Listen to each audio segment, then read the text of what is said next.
আম্মু এটা কি তুমি মানে এটা কি এইভাবে ধরে রাখার প্রসেসটার নাম কি, মানে কেন এভাবে ধরে রাখছো? যোগা করাচ্ছি, যোগা। ওকে পটি করাচ্ছি।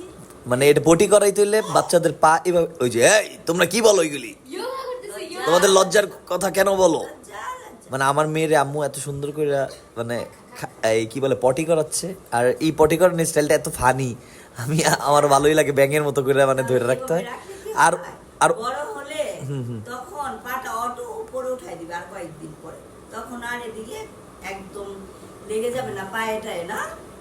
মানে এইভাবে যদি ছোটবেলায় মানে ধরে করা অভ্যাস করা হয় তাহলে অটোমেটিক। হ্যাঁ পরবর্তীতে শুয়ে যখন হচ্ছে গিয়ে ওরা পটি করবে তখন অটোমেটিকলি পাটাকে উপরে উঠে ফেলবে। হ্যাঁ, তখন আর লাগবে না পায়ে।